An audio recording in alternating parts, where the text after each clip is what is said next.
팔화 줄거리. 무송이 도둑으로 몰린 것은 장문신과 장도감의 계략이었다.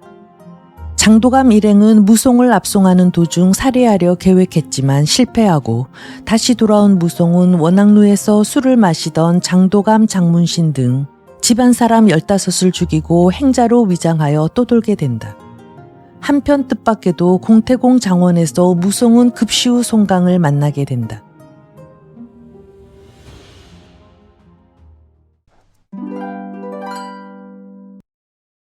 10. 청풍산. 무송과 헤어진 뒤 송강은 홀로 동편을 향해 나아갔다. 노상에서도 두고두고 오직 무행자 생각이다.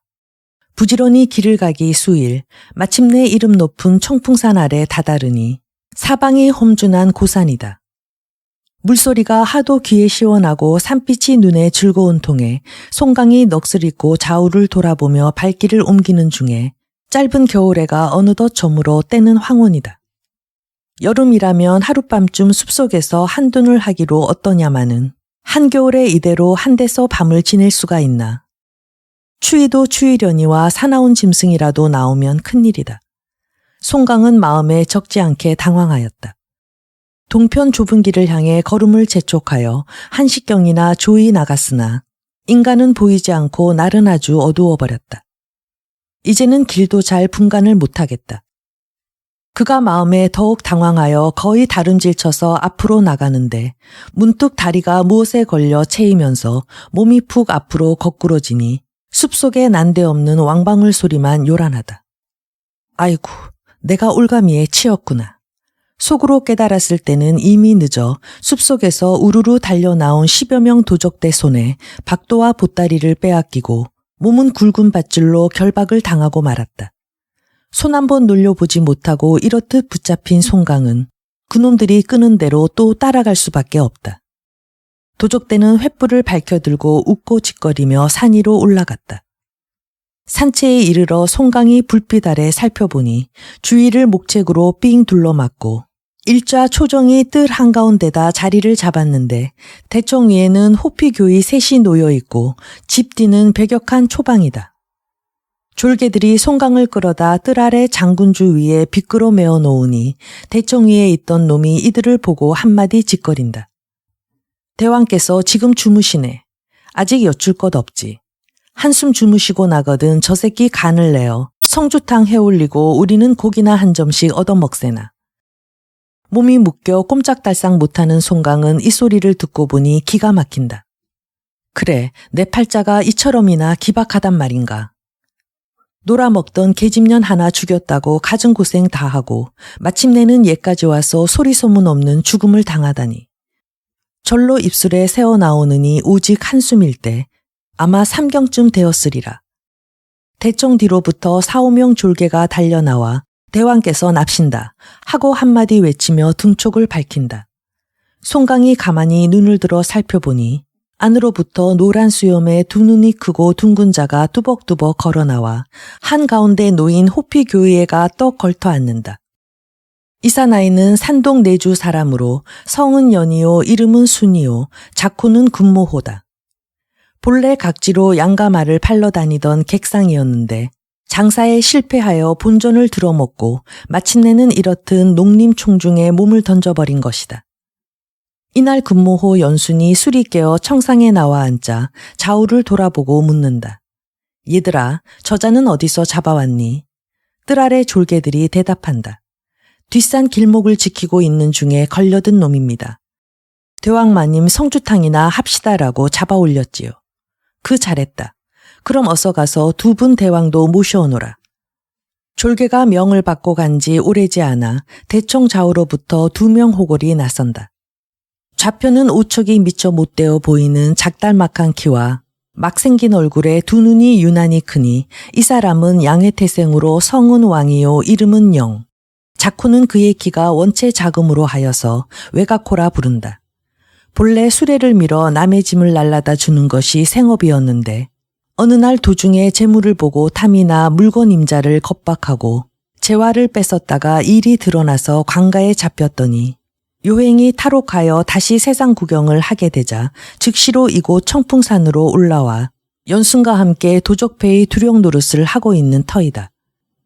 천성이 추로하고 남달리 재물을 탐내고 여색을 좋아하기로 이름난 대왕이었다. 또 한 명 대왕은 어떠한 인물인가? 외가코 왕령가는 아주 딴판으로 훤칠하게 생긴 사람이 옷같이 흰 얼굴에 삼각수를 들이우고 머리에는 강응 두건을 쓰고 몸에는 나보를 입었으니 절서 소주태생으로 백면난군의 작고를 가진 정천수다. 본래 음방을 하던 사람이나 중도의 강호로 떠돌아다니다 우연히 청풍산으로 들어오게 되었다. 창봉은 어렸을 때부터 즐겨 익혀온 터이라 그 수단이 결코 외가코 왕령만 못하지 않은 까닭에 연수는 그에게 셋째 교의를 허락하여 같이 지내는 것이다. 3명 두령이 각기 자리에 앉자 왕령이 분부를 내린다. 얘들아, 곧 저놈의 간을 내어다 성주탕을 만들어 오너라. 한 번 말이 떨어지자 졸개 하나는 큰 구리 소래에 냉수를 가득 담아서 송강 앞에다 갖다 놓고 또 한 놈은 소매를 척 걷어 올리며 날이 시퍼런 자루 첨도를 들고 나선다.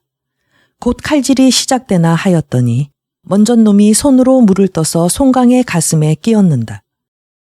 이것은 본래 사람의 염통에는 더운 피가 엉겨 있으므로 우선 찬물을 끼얹어서 피를 식히고 그 뒤에 염통과 간을 꺼내야만 연해서 먹기 좋은 까닭이다. 졸개가 다시 손으로 물을 떠서 이번에는 그의 얼굴에다 획 끼얹었다. 송강은 저도 모르게 한숨을 쉬고 한마디 중얼거렸다. 슬프다. 송강이가 예서 죽는구나. 이때 연수는 귓결에 송강 두 자를 듣고 곧 졸개를 꾸짖어 물 좀 천천히 끼얹어라. 그런데 그놈이 송강이가 어쩌고 하니 그게 무슨 소리냐 하고 묻는다. 이놈이 저 혼자서 슬프다. 송강이가 예서 죽는구나 그러는구먼요. 연수는 교의에서 몸을 일으키며 이 사람아 송강이를 아나? 송강이 대답한다. 내가 바로 송강이요. 연수는 곧 뜰로 뛰어내려와 다시 한마디 물었다. 어디 사는 송강이요? 제주 은성연서 앞사 다니던 송강이요. 그럼 산동의 급시우 송공명이라고 연파서기를 죽인 뒤에 몸을 피하여 강호로 떠도는 그 송강이 아니오. 어떻게 아시오? 내가 바로 그 송강이오. 듣고 나자 연수는 소스라치게 놀라며 곧 졸개 손에서 첨도를 빼앗아 묶은 줄을 모조리 끄는 다음 제가 입고 있던 옷을 훌쩍 벗어 송강의 몸에다 둘러주고 껴안다시피 하여 그를 대청위로 모셔 올려 저 앉았던 교위에다 앉히더니 왕령과 정천수더러 빨리 내려오라 하여 셋이 함께 넙죽 절을 드린다. 송강은 황망히 교위에서 내려와 답례하고 물었다. 세 분 장사께서 이 사람을 죽이시지 않고 도리어 이렇듯 예를 베푸시는 그 까닭을 도무지 모르겠소이다. 연순이 말한다. 얼른 못 알아배웠고 하마 형님 목숨을 해칠 뻔한 일을 생각하면 곧 칼을 들어 이놈의 눈가를 도려내고 싶습니다. 제가 농림 총중에서 10여 년을 지내오며 형님의 대명을 익히 듣자 왔으나 연분이 밖에서 만나 뵙지 못하여 평생의 한이 되더니 오늘 뜻밖의 이렇듯 모시게 되어 이만 기쁠 데가 없습니다. 그는 그러하거니와 형님은 대체 이곳은 어떻게 지나시게 되셨습니까? 송강은 앞서 탁탑천왕 조개를 구하여 준 이야기로부터 연파서기를 죽인 뒤에 몸을 피하여 시진과 공태공에게 붙어 있다가 이번에 청풍제로 소이강 화영을 찾아보러 가던 전후 사정을 자세히 들어 이야기하였다. 듣고 나자 새 두령은 기뻐하기를 마지 않으며 우선 송강의 옷을 갈아입히고 곧 분주히 양을 잡고 말을 죽여 크게 잔치를 베푼 다음에 함께 취하도록 마시고 오경이나 되었어야 술자리를 파하였다. 그 뒤로 송강은 청풍산에 머물며 매일 호주호식으로 극진한 대접을 받으며 7, 8일을 꿈결처럼 보냈다. 섣달 초승께 일이다. 원래 산동 사람은 이때 속묘하는 것이 연례라 이날 산에서 내려갔던 졸개가 분주히 올라와 고하되 큰 길 위에 교자 한 채가 놓여 있고 종인이 7, 8명이나 되는데 아마도 누가 음식을 차려가지고 성묘를 온 모양이라 한다. 외가코 왕령은 본래 호색하는 무리라 이 말을 듣자 속으로 그 교자가 필시 부인이 타고 온 것이리라 생각하여 즉시 창을 집어들고 4, 50명 졸개를 이끌어 산 아래로 내려갔다. 송강, 연순, 정천수 세 사람은 뒤에 남아 술을 마신다. 그로써 한동안 착실히 지나 따라갔던 졸개가 돌아와 고하는데 우리가 산에서 내려오는 것을 보자 호위하던 군사 7, 8명이 모조리 도망가고 교자 타고 있던 부인 한 명만 붙잡았는데 몸에 지닌 것이라고는 단지 은양합 하나요. 달리 재물이라 할 것은 없더라 한다. 연순이 묻는다. 그래, 그 부인은 붙잡아다 어쨌니? 졸개가 아랜다. 왕두령께서 뒷방으로 데리고 가셨습니다. 그 말을 듣자 연순이 크게 웃는 것을 보고 송강은 한마디 하였다. 왕두령이 아마도 여색을 좋아하나 보오 그려. 칭찬할 일이 못 되는데. 그 사람이 다른 점은 무엇 하나 탓할 것이 없어도 그거 한 가지가 병이랍니다. 두 분 우리 함께 가서 좋은 말로 권하십시다. 어디 그거 되겠소. 그 말에 연순과 정청수는 곧 송강을 인도하여 뒷산에 있는 왕영의 처소로 갔다. 선통도 없이 방문을 열어 젖히니 왕영은 마침 소복한 부인을 부둥켜 안고 한참 승강이를 하는 판이다가 그들이 들어오는 것을 보고 깜짝 놀라 부인을 한 옆으로 떠다밀고 분주히 세 사람에게 자리를 권한다. 송강은 부인을 향하여 물었다. 낭자는 어느댁 사람이시며 이러한 시절에 산에는 왜 올라오셨던가요? 첩은 청풍채 지체의 신뢰로 오늘이 바로 모친의 초상날이기로 성묘하러 올라왔던 것입니다. 부디 이 목숨을 살려주십시오. 듣고 나자 송강은 마음에 은근히 놀랐다. 그럼 화지채는 왜 함께 안 나왔나요? 첩은 화지채의 아내가 아닙니다. 그래도 부인은 방금 청풍채 지체의 사람이라 하시지 않았습니까? 네, 지금 청풍채의 지체가 문간, 무간으로 나뉘어 두 분입니다. 무간은 지금 말씀하신 화지채시고 문간은 유고라는 인데 첩이 곧 그 유지채의 아내입니다. 송강은 속으로 저의 남편이 이미 화영의 동간이라면 역시 화영의 낯을 보아서라도 구해줘야만 하지 않을까. 이렇게 생각하고 즉시 왕영을 향하여 왕두령, 알고 보니 이분이 바로 조종명간의 부인이구려. 부디 이 사람의 낯을 보아 또 강호상의 대의를 생각하여 이 부인을 돌려보내기로 합시다. 그러나 왕영은 듣지 않는다. 형님, 호라비 사정도 좀 봐주시오. 그까짓 관원놈의 계집 하나 뺏는 걸 가지고 그러실 것까지는 없지 않습니까? 송강은 마침내 외가코 앞에 무릎을 꿇고 앉았다. 아우님이 만약 부인이 없어서 고족하다면 후에 송강이 마땅히 이를 가려서 아우님을 받들게 하오리이다. 이 낭자는 곧 이 사람 친구의 동료 정관의 부인이니 부디 인정을 써서 놓아보내 주시오. 그가 이렇듯 간청하는 양을 곁에서 보고 있던 연순과 정천수는 황망히 앞으로 나와 송강의 두 손을 잡아 일으키며 형님, 그게 무엇 어려운 일이라고 형님께서 이렇게까지 하십니까? 이 부인은 저희가 곧 놓아보내도록 하겠습니다. 왕영이야 싫어하거나 말거나 개의치 않고 곧 소리쳐 고군을 불러다가 어서 이 부인을 모시고 내려가거라 하고 분부를 내리니 부인은 금방 산듯이나 싶어 이 은혜를 어찌 갚사오리까 하고 송강 앞에 절을 들여 살해한다. 송강은 말하였다. 부인, 내게 그처럼 살해하실 것도 없소이다. 또 나는 이 산채의 사람이 아니라 운송현에서 온 나그네요. 마침내 부인이 교자를 타고 산에서 내려가자 왕영은 한편으로 부끄럽고 한편으론 분하지만 속으로 혼자 성을 내어도 입에 올려 감히 말은 못하였다. 이보다 앞서 청풍채 군인들이 부인을 도적대에게 빼앗기고 그대로 돌아가 유지채에게 고하니 유고는 듣고 나자 노발대발이다. 이놈들아, 이 쓸개 빠진 놈들아, 그걸 말이라고 하느냐. 곧 영을 내려 그놈들을 모조리 곤장을 치라 하니 군인들이 분주히 변명한다. 소인들은 아무 죄 없습니다. 소인들은 불과 6, 7명이었고 그놈들은 3, 40명이나 되니 대체 무슨 수로 당해낸단 말씀입니까? 이놈들아, 듣기 싫다. 이 길로 곧 가서 무사히 찾아오면 가하거니와 그렇지 못한 때는 너희 놈들 모조리 죽을 줄로 알아라.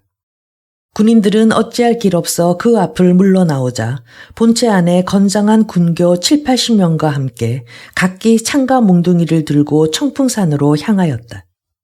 그러나 길을 미처 반도 안 가 산에서 내려오는 부인의 교자와 마주쳤다. 아이고, 어떻게 이렇게 내려오십니까? 지금 저희들이 모시러 가는 길인뎁시오. 그놈들이 나를 산책까지 끌고 가기는 했지만 내가 유지채의 부인인 줄을 알고는 그만 깜짝들 놀라서 모르고 한 일입니다. 항공하회다 하고 곧 교군들을 불러 돌려보내 주는구먼. 참말로 불행 중 다행이십니다. 그런데 여쭙기는 황송하오나 돌아가시거든 부디 사또께 저희들이 적구를 치고 모셔내왔다고 말씀 좀 해주십시오. 그래야만 저희들이 요행 목숨이 부지할까 보이다. 그건 내가 알아서 할 테니 염려 마라. 군사의 무리들은 살해하기를 맞이 않으며 전후 좌우로 교자를 옹이하고 체중으로 돌아갔다. 유지채의 부인을 산채에서 무사히 구하여 돌려보낸 뒤 5, 6일이 지나 송강도 연순의 무리에게 작별을 고하고 산에서 내려왔다. 소위강 화영을 찾아보기 위함이다. 청풍진에 와서 사람에게 물어보니 청풍채 아무는 바로 진시 중앙에 있는데 남쪽 소채에는 문간 유지채가 들어있고 북쪽 소채에는 무강 화지채가 들어있다고 일러주었다. 송강은 그에게 살해하고 곧 북채를 찾아갔다. 아문 앞에 이르러 문지키는 군사에게 성명을 전하고 온 뜻을 말하니 그 군사가 안으로 사라진 지 오래지 않아 소년 장군 하나가 분주히 달려나온다. 그가 곧 활을 한번 당기면 백보 밖에서 버들립도 쏘아 마친다는 청풍채의 무간 지체 소위강 화영이다. 화영은 몸소 송강을 부축하여 정청 위에 올라가자 그를 청하여 양상에 앉힌 다음 그 앞에 머리를 조아려 사배를 드리고 형님 배운 지도 벌써 5, 6년이 됩니다 그려. 그간 어떻게 지내셨나요? 늘 형님 생각을 하였는데 저번에 소문을 들으니까 형님이 노는 계집 하나를 죽이셨다고 관가에서 각처로 문서를 돌려 잡으려고 한다고요.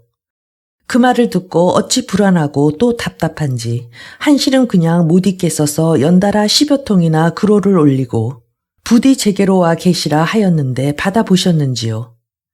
하여튼 잘 오셨습니다. 말을 마치자 화영이 또 한 번 절을 드린다.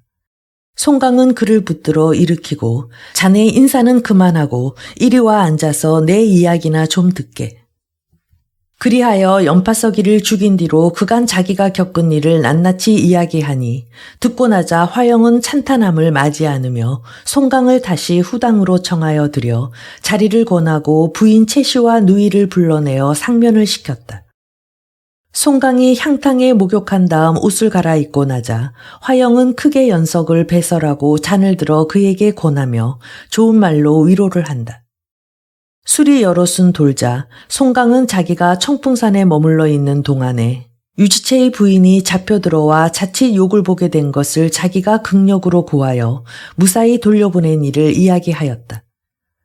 응당 화영도 좋아할 줄로 알았는데 뜻밖에도 주인은 눈썹을 찡그리며 형님 아무 상관도 없는 계집을 구태여 구해주실 것은 없지 않습니까? 하고 난데없는 소리를 한다. 이 사람아 그게 무슨 소린가? 나는 자네 동료의 부인이라기에 애써 구해준 것인데 자네한테 그런 말을 들을 줄은 몰랐네. 형님은 모르시니까 하시는 말씀입니다.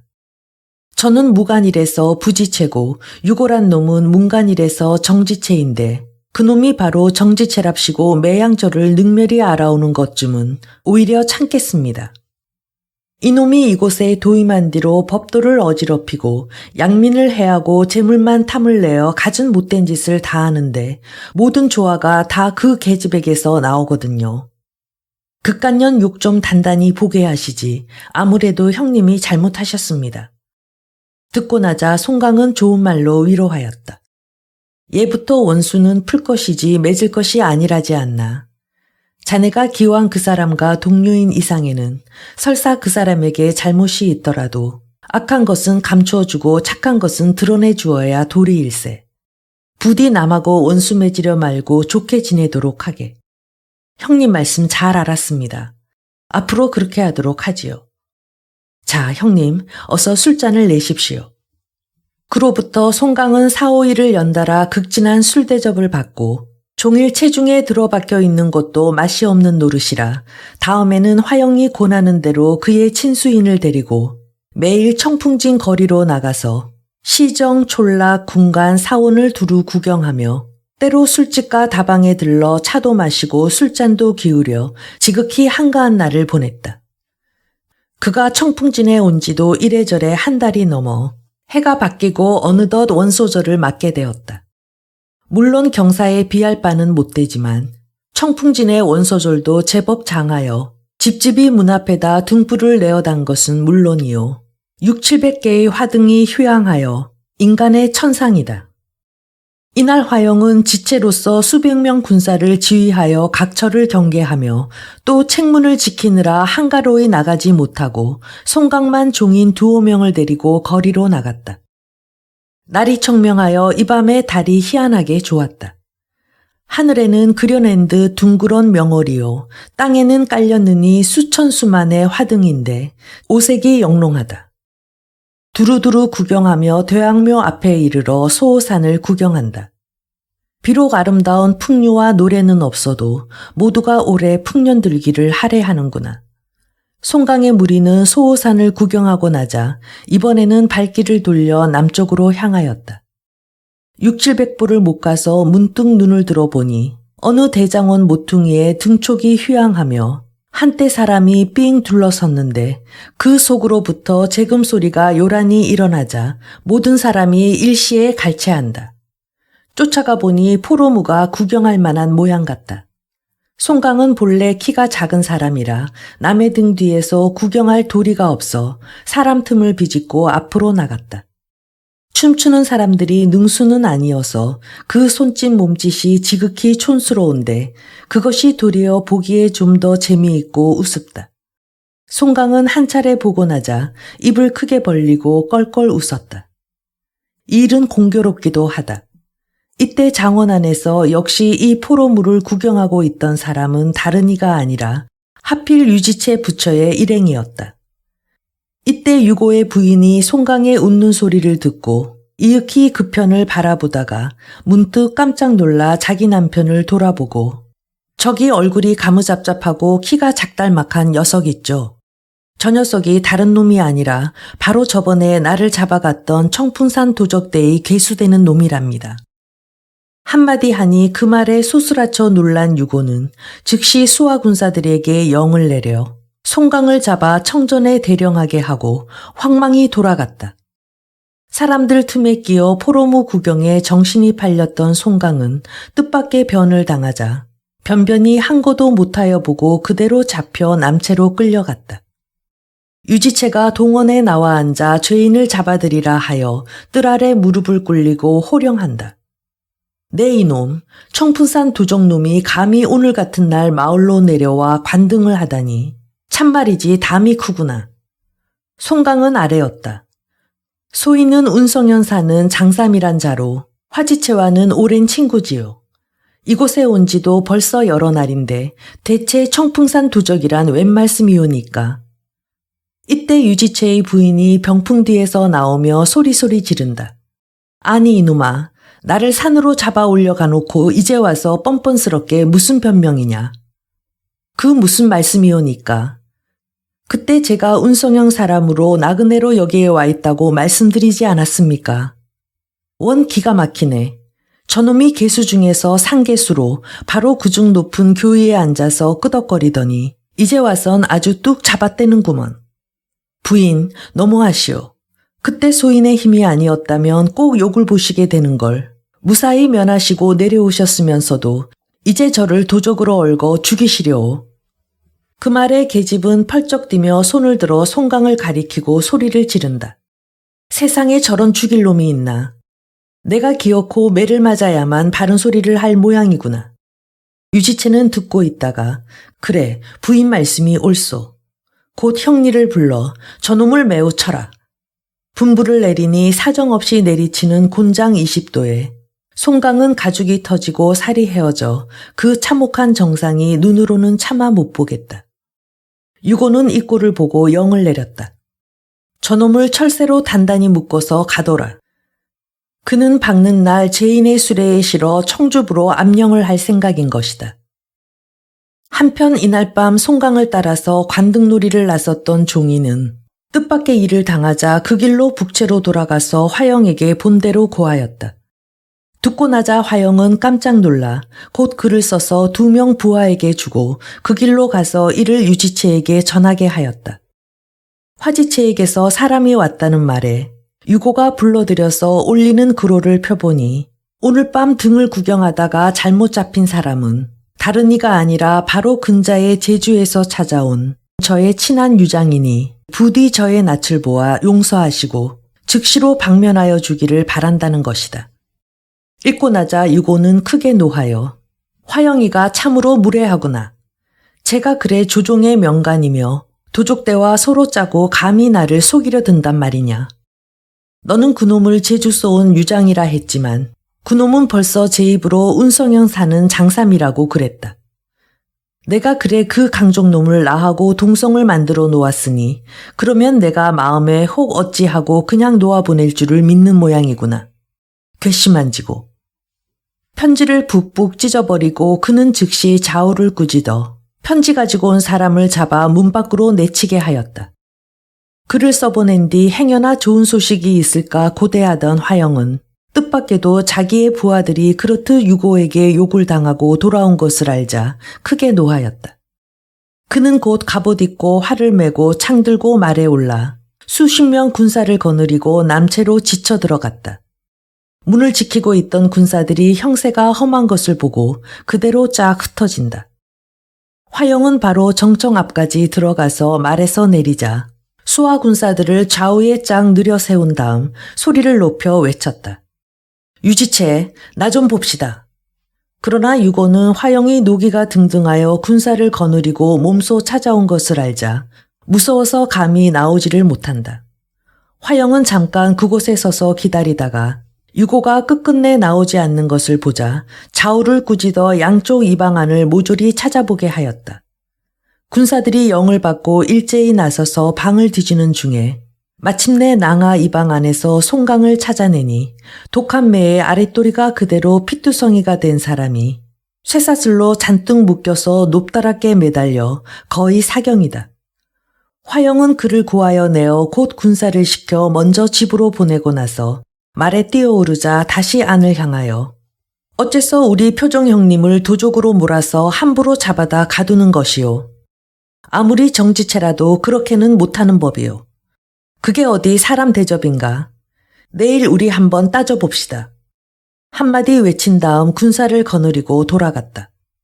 그가 돌아간 뒤에야 유고는 분하여 펄펄 뛰며 동원으로 나와 2명 교두를 불러서 너희 둘이 군사를 데리고 즉시 북채로 가서 죄인을 도로 빼앗아오되 만약 그놈을 못 찾아오는 때에는 너희들부터 그냥 두지 않을 테니 그리 알아라.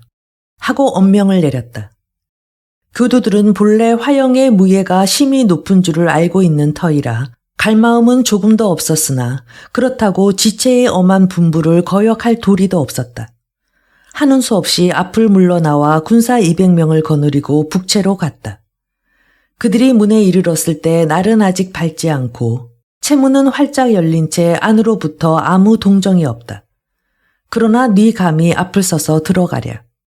2명 교두는 군사를 그곳에 버려 세운 채 부질없이 한동안을 안의 동정만 살핀다. 그러자 어느덧 날이 훤히 밝아오며 안에 비로소 사람의 기척이 있더니 이윽고 화지체가 정청 위에 나와 좌정하는데 왼손에는 활을 잡았고 오른손에는 화살을 들었다. 군사들이 은근히 겁을 집어먹고 문 밖에가 한데 몰려서서 그의 거동만 살피는데 화지체가 문득 목소리를 가다듬어 군사들 듣거라. 너희들이 유고의 영을 받아가지고 여기에 온 모양이다마는 공연한 헛수고다. 잠깐 내 수단을 보여줄 것이니 보고 나서도 화지체가 두렵지 않거든 너희 마음대로 들어오너라. 자, 먼저 대문 왼편에 서 있는 문신의 골타두를 쏘아 맞힐 테니 잘들 보아라. 말을 마치자 곧 활에 살을 메워 한 번 쏘니 시위 소리 일어나는 곳에 화살은 바로 골타두에가 들어맞는다. 보고 있던 무리들이 일제히 입을 딱 벌리어 어이없어 하는데 화영은 둘째 살을 집어들며 너희들 자세히 보아라. 이번에는 오른편 문신이 쓰고 있는 머리에 주영을 마칠 테다. 말이 끝나자 바로 시위를 떠난 화살이 이번에도 빗나가는 일 없이 그대로 문신의 투구꾼을 마치었다. 군사들이 저마다 혀를 휘휘 내젓는데 화영은 벌써 셋째 살을 집어들어 외친다. 너희들 잘 보아라. 이번에는 저 흰옷 입은 너희 교두의 가슴 한복판에가 꽂힌다. 말이 미쳐 끝나기 전에 그 교두가 에쿠 한 소리 지르며 몸을 돌려 달아나니 모든 군사가 아우성을 치며 서로 앞을 다투어 도망을 친다. 화영은 군사를 시켜 채문을 닫아 걸게 한 다음 후당으로 들어가서 송강을 보았다. 제가 생각이 깊지 못해 형님을 욕을 보시게 했습니다 그려. 아닐세, 나야 아무 상관없네마는 다만 유고가 이대로 그냥 있지는 않을 것이 걱정일세 그려. 아무리 생각하여도 내가 오늘 밤 안으로 곧 청풍산에 들어가서 몸을 숨기는 것이 제일 좋을성 싶으이. 나만 없고 보면 제가 아무리 일을 만들어 보려고 해도 아무 증거가 없는 노릇이 아니겠나. 글쎄요. 형님 말씀이 이치에 맞기는 합니다마는 형님 그 다리로 어떻게 산에를 올라가시겠습니까? 그래도 어쩌나 일이 워낙 급하니까 오늘 밤을 넘길 수는 없네. 산 밑에까지만 가면 무슨 도리가 있겠지. 이렇게 의논을 정하자 송강은 상처에 새로 고약을 갈아붙이고 행장을 수습한 다음 날이 저물기를 기다려 가만히 채문을 나섰다. 한편 유고는 모처럼 제인을 찾으러 보냈던 군사들이 화지체의 활제주에 그만 간담이 서늘하여 채문 안에는 발도 들여놓아 보지 못하고 그대로 돌아오자 아무래도 무력으로는 겨뤄볼 도리가 없다 하여 좌우를 물리친 다음 혼자서 궁리한다. 화영이가 그놈을 뺏어다 놓고 그래 제가 이제 어쩔 거란 말인고. 아무래도 그 흉악한 도적놈을 제가 그대로 집에다 숨겨두지는 못할 테지. 필연코 오늘 밤을 넘기지 않고 그놈을 청풍산으로 도망시킬 게라. 그래서 증거만 없애고 보면 내가 아무리 주장을 하여 본들 소용이 있나. 모르는 이들은 그저 문간무간이 불화하여 서로 싸우는 것으로 밖에는 보지 않을 게다. 가만히 있자. 오늘 저녁 군사를 한 20명 풀어서 청풍산 가는 길목을 지키게 하여 천행으로 그놈을 잡게 되거든. 소문 내지 말고 집 속에다 단단히 가둬둔 다음에 상사의 곧장을 띄워 아주 화영이까지 한 대 잡아 죽여 없애도록 하고 보면 그때는 나 혼자서 이 청풍채를 맡게 되지 않나. 이렇듯 작정하자 유고는 군사 20명을 풀어서 각기 창과 몽둥이를 들고 나가 청풍산 올라가는 길목을 지키게 하였다. 저녁 때 나갔던 군사들이 이경쯤 하여 과연 송강을 결박지어서 앞세우고 돌아온다. 그럼 그렇지. 내가 어디 갈 데 있느냐.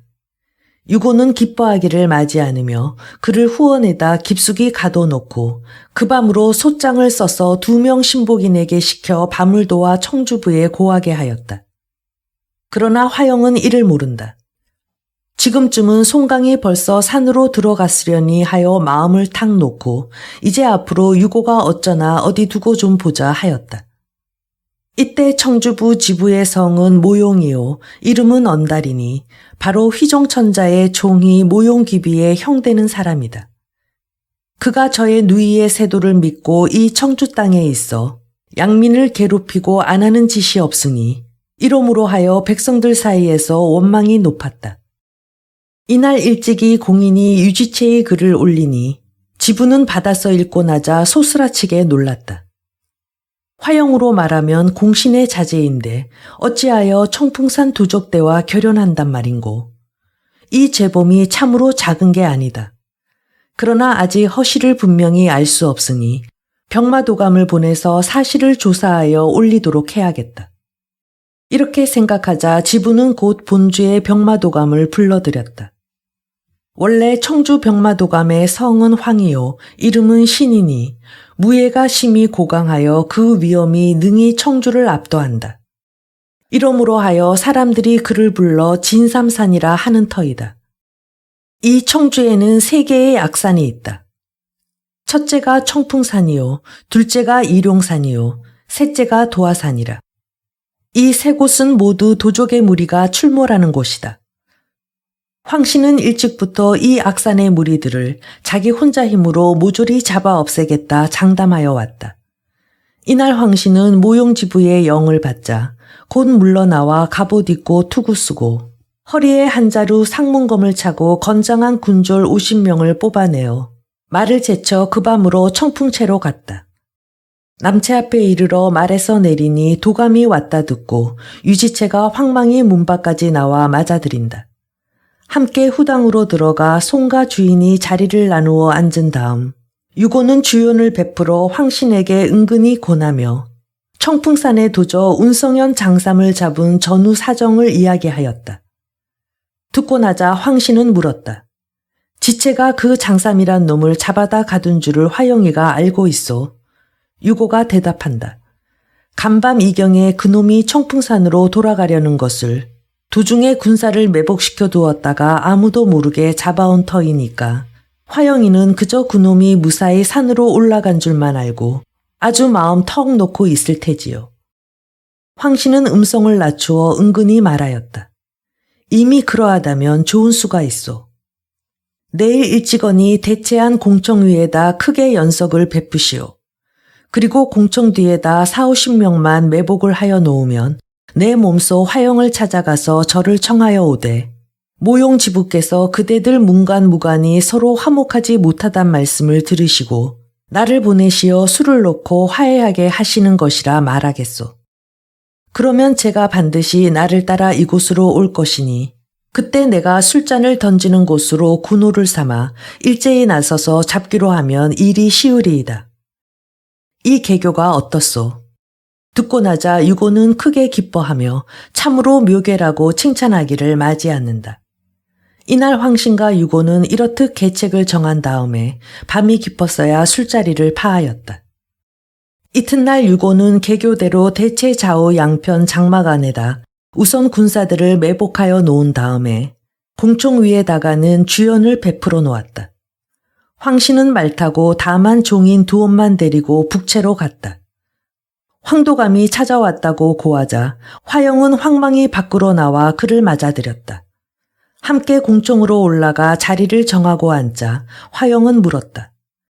도감상공께서는 대체 무슨 일이 있으시어 이렇듯 누지에 왕림하셨습니까? 어제 지부상공이 부르시기에 들어가 보니 청풍채 안에 문무관료가 어인 연휴인지는 모르되 아무래도 불화하게 지내는 모양이라 혹시나 두 분이 사사로운 원수로 말미암아 공사를 그르치는 일이라도 있다면 큰일이니 내 술과 고기를 가지고 가서 두 분 화해를 시켜드려라 하십디다. 듣고 나자 화영은 크게 웃고 말하였다.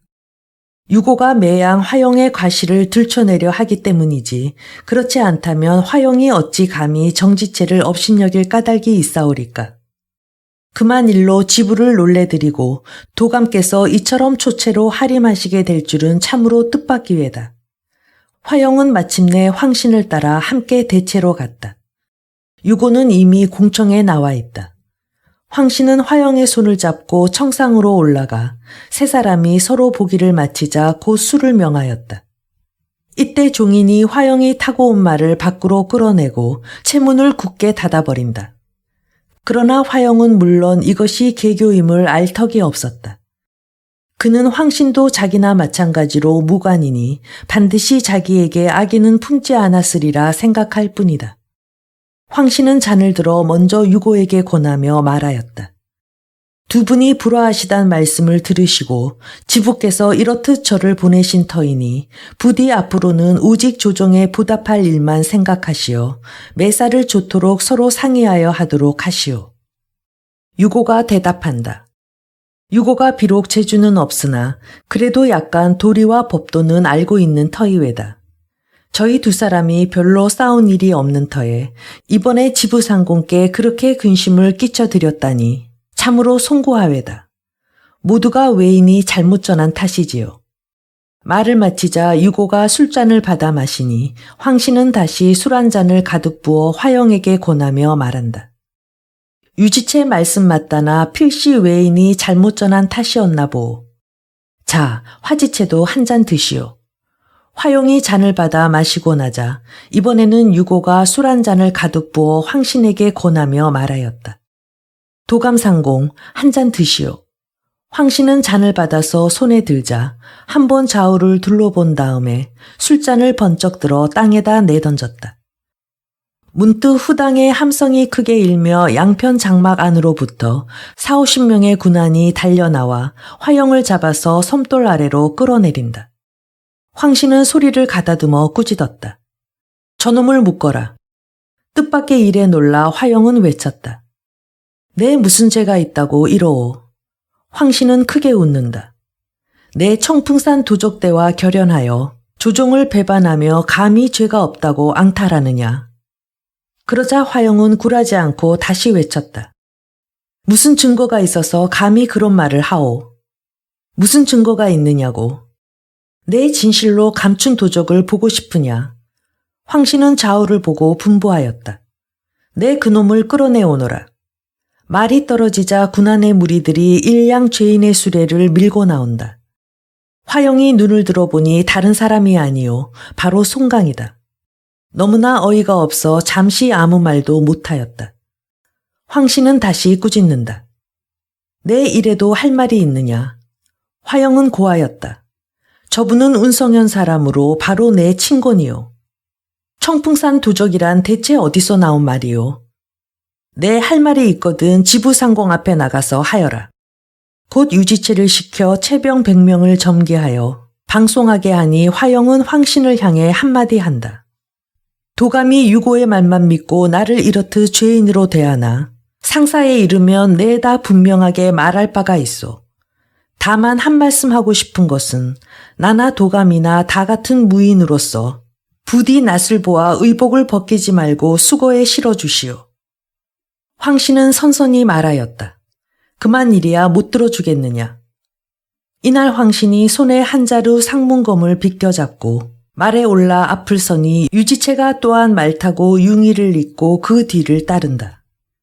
수하 150명 무리들은 각기 손에 영창과 곤봉을 들고 허리에 단도와 이검을 띠고 송강과 화영의 수고를 몰아 청주를 향해 일제히 나갔다. 그러나 일행이 청문체를 떠나 40리길을 못 다갔을 때 문득 앞선 군사가 저편 숲속을 가리키며 한마디 한다. 누군지 저 속에 숨어서 자꾸 우리 쪽을 엿보는 놈이 있다. 그 말에 군안의 무리가 일제히 걸음을 멈추니 황신은 마상에서 묻는다. 왜들 안 가느냐. 누군지 저편 숲속에서 자꾸 우리를 엿보는 놈이 있답니다. 황신은 꾸짖었다. 있기로 대수냐. 어서 빨리 나가라. 일행은 다시 걸음을 재촉하였다. 그러나 그들이 막 산모퉁이를 지나려 할 때 문득 숲속으로부터 큰 나각이 일제히 울리며 함성이 천지를 진동한다. 군안의 무리들은 황급하여 그대로 몸을 빼쳐 달아나려 하였다. 황신은 꾸짖었다. 이놈들 꿈쩍 말고 내 좌우로 버려 섞어라. 그리고 그는 유고를 돌아보고 말을 일렀다. 유지체 수고를 당부하오. 유고는 전신이 떨려 그 말에는 대답도 못하고 오직 입속으로 중얼거리는 소리가 이러하다. 천지신명이시여. 10만권 경을 읽고 300자 사찰을 이룩하올 테니 부디 목숨만 구하여 주소서. 그러나 황신은 역시 당당한 무관으로 또 매우 담력이 있는 사람이다.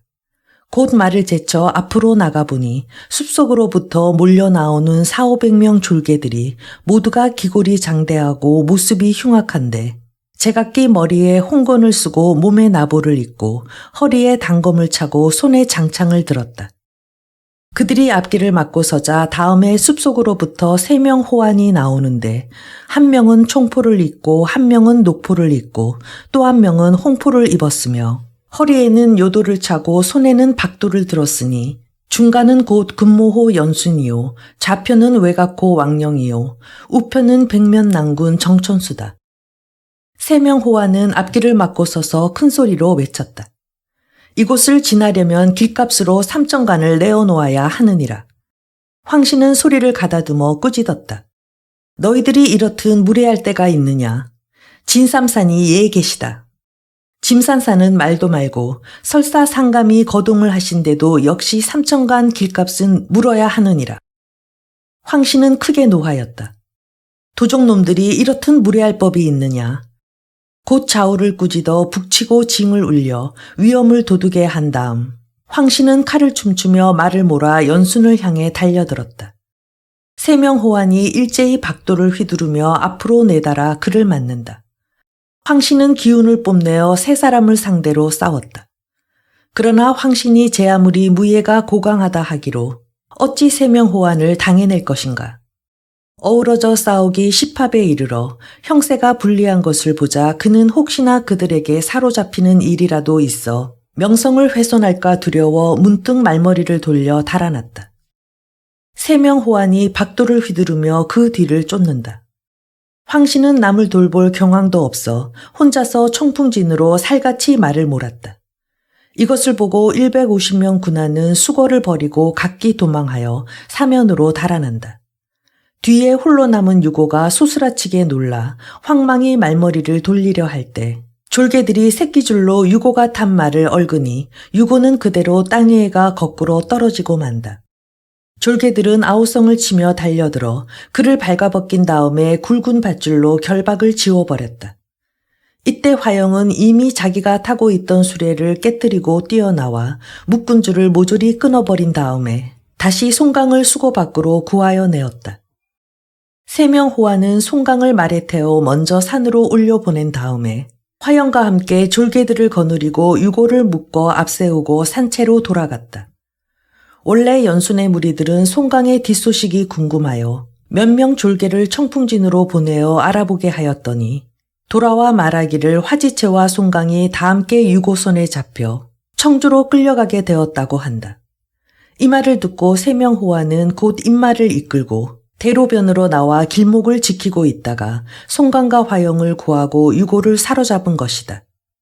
일행이 산으로 돌아오니 때는 이미 이경이다. 세 명 호환은 송강과 화영을 추위청 위로 청하여 상석의 자리를 잡게 한 다음 곧 주식을 갖추어 대접하고 한편으로 졸개들에게도 술을 내렸다. 화영은 청상에서 세 명 호환을 향하여 감사함을 맞이 않았다. 이번에 세 분 장사의 덕택으로 화영과 내 형님이 다 함께 이렇듯 구원을 받고 원수를 갚게 되었으니 이 은혜를 무엇으로 갚사오리까. 그러나 다만 저의 처자식들이 청풍채 안에 남아있어 필연코 황신에게 사로잡힐 것이라 저들을 구하여 낼 길이 막연하오이다 그려. 연순이 말한다. 지체는 과도히 염려 마시지요. 내 생각 같아서는 황신이가 감히 공인을 어쩌지는 않으리라 믿소이다.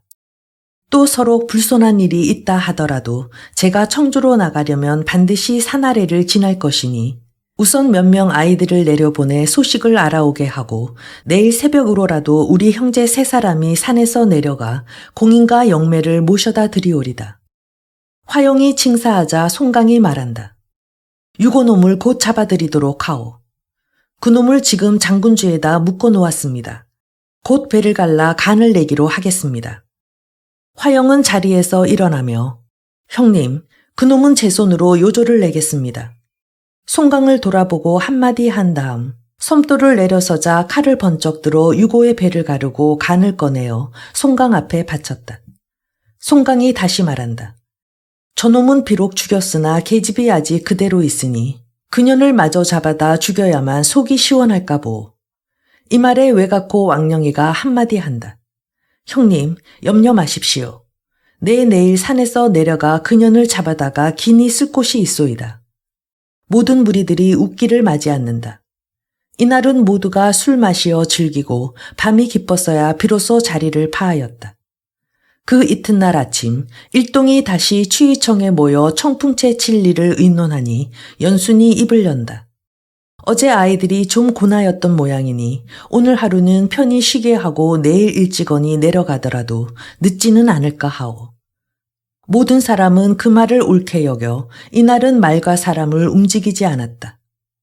한편 병마도감 황씨는 필마단기로 몸을 빼쳐 청풍진 대체로 돌아오자 곧 사랑과 말을 점거하여 책문을 엄히 지키게 한 다음 알리는 글을 써서 2명 교군 두목에게 주고 말을 달려 모용지부에게 고하게 하였다. 지부는 급히 알리는 공무가 있다 듣고 그 밤으로 공청에 나와 황신의 글을 보았다. 화영이 조종을 배반하고 청풍산 강도와 결연하여 청풍채의 형세가 시각이 급하게 되었으니 한시바삐 장수를 보내시어 지방을 보호하도록 하소서 하는 것이다. 지부는 보고 나자 크게 놀랐다. 그는 즉시 사람을 보내어 청주 지휘사 총간 본주 병마 진통제를 청하여다 군중 중대사를 상의하기로 한다. 이 사람은 원래 산후 계주 사람으로서 성은 진이요 이름은 명이라 한다. 그의 성격은 급하고 음성은 병력 소리와 같으므로 사람들이 그를 별명지어 병력화 진명이라 부르는 터로 낭하봉을 잘 쓰며 만명을 감당할 만한 용력이 있다. 이날 지부의 부름을 받고 진명이 곧 분해로 들어가니 모용 지부는 서로 인사를 마치고 나자 즉시 황신의 글을 내어 그에게 보인다. 진명은 보고 나자 크게 노하였다. 도적놈들이 이렇듯 무례할 때가 있나.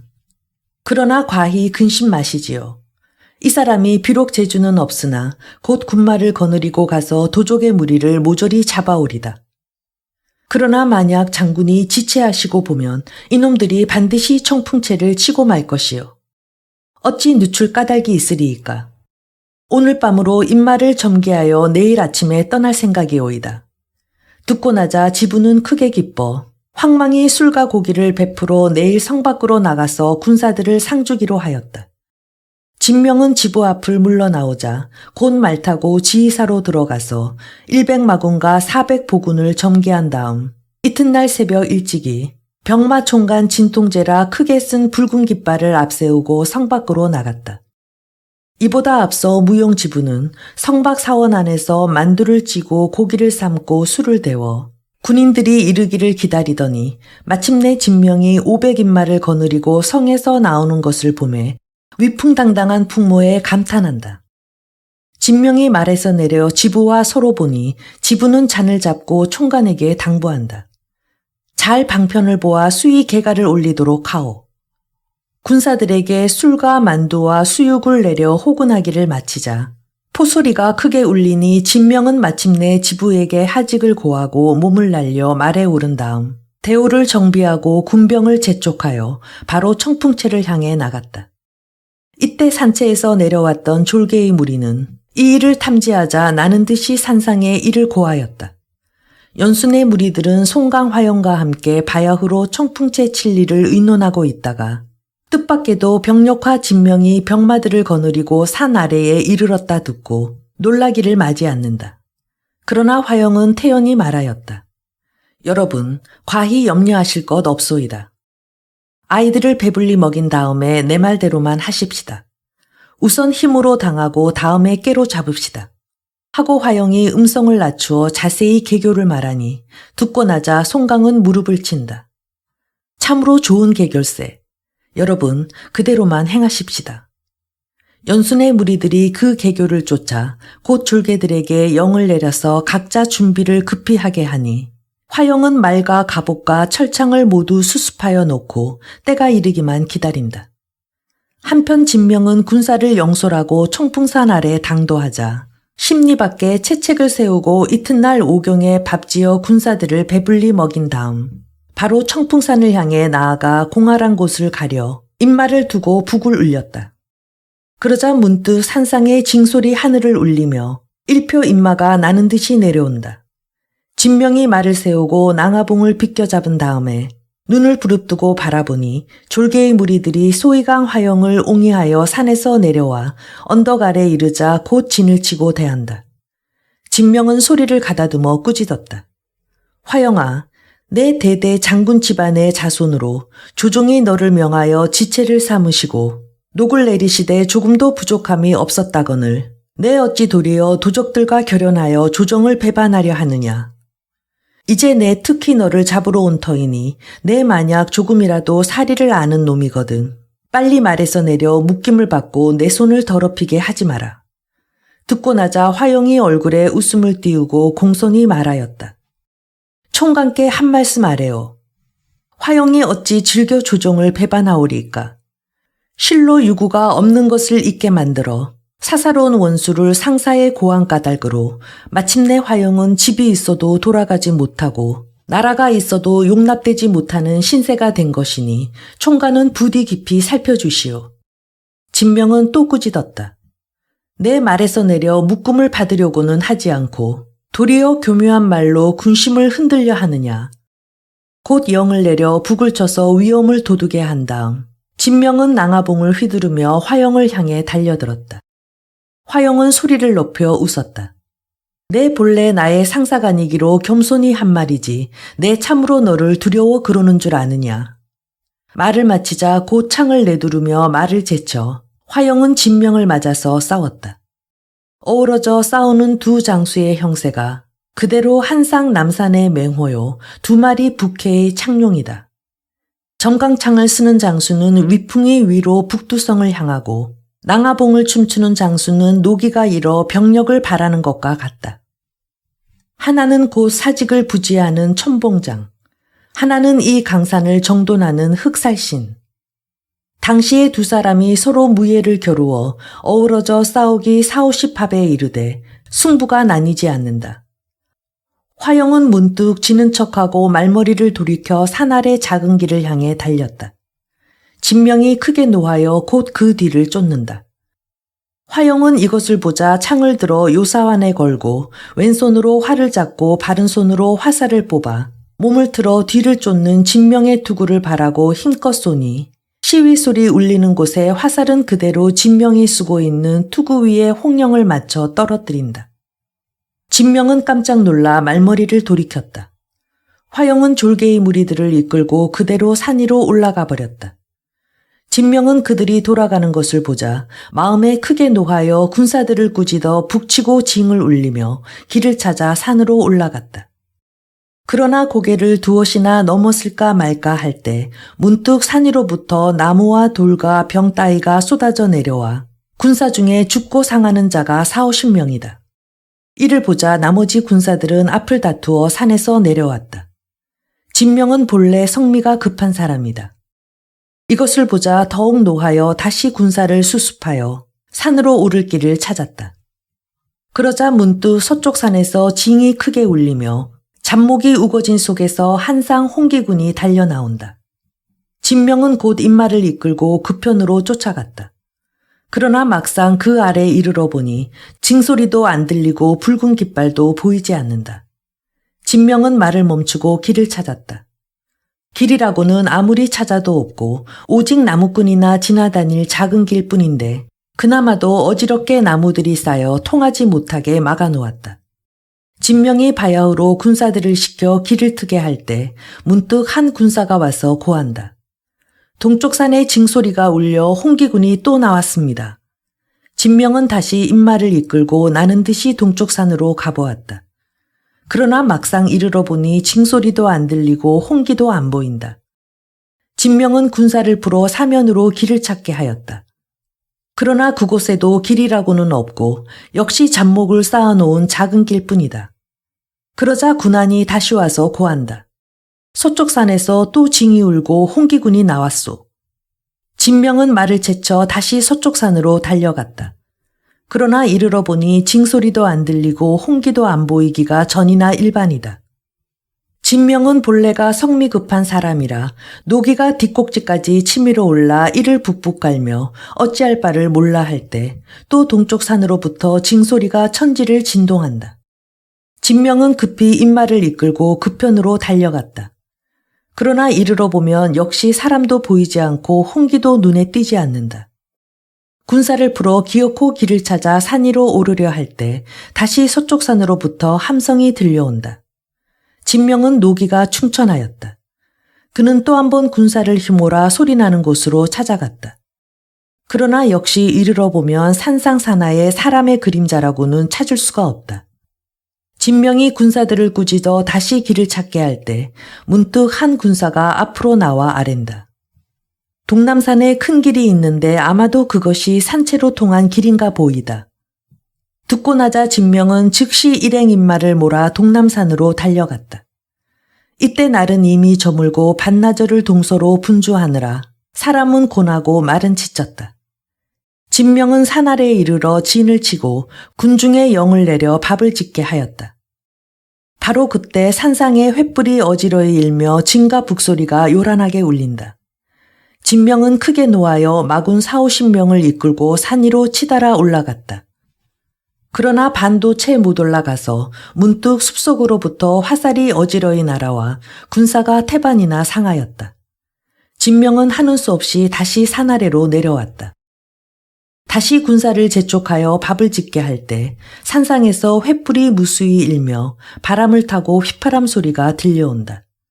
진명이 급히 군사를 이끌고 다시 올라가려 할 때 횃불은 다 꺼져버리고 휘파람 소리 또한 들리지 않는다. 이날 하늘에 달빛은 있으나 어두운 구름에 가려져 있다. 진명은 군사를 시켜 잡목에다 불을 놓게 하였다.